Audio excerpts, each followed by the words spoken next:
Salam, xoş gördük hörmətli izləyicilər. Bugünkü verilişimizin mövzusu gəlir gətirən sahələr hansılardır? Texniki sahələri biz seçək, yoxsa humanitar və sosiologiya sahələrini? Və yaxud da ki, sosial sahələr desək daha uyğun gələr.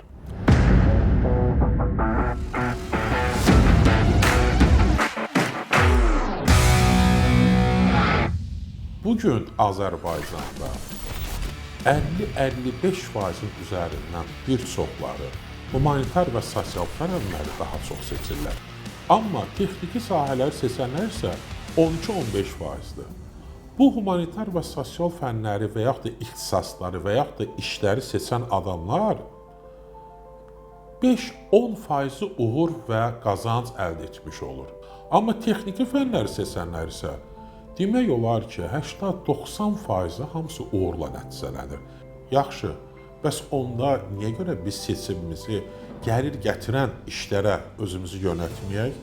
Təsəvvür edin ki, çox qısa bir müddətdə, yəni ki, hansısa bir texniki bir sahəyə yönəlmirsən, 1-2 il müddətində sən bu sahəni öyrənirsən, mən rəqəmlə deyəcəm ki, anlaşıqlı olsun, yəni başa düşülən olsun, sən gedib həmin sahə üzrə Azərbaycan reallığında 2000-3000 manat pul qazanırsan aya.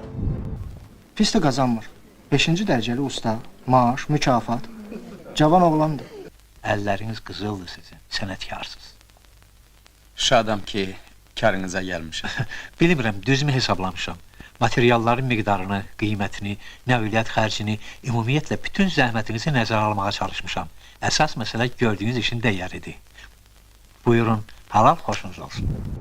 Amma sən humanitar və sosial ixtisaslara yönəlmisənsə, 5 il, 10 il bu sahə üzrə gedirsən, ayda heç sənin 500 manat, 1000 manat sənin qazancın yoxdur. Ona görə də vaxtınızı çox itirməyin. Hər hansı bir sahədə özünüzü sınamaq istəyirsinizsə, bu çox gözəldir. Amma bir şey nəzərinizdən qaçmasın. Bu sahələrdə uğuru və qazancı tez bir zamanda əldə etmiş olursunuz. Bakun Inspection Solution. Mütəxəssis ol.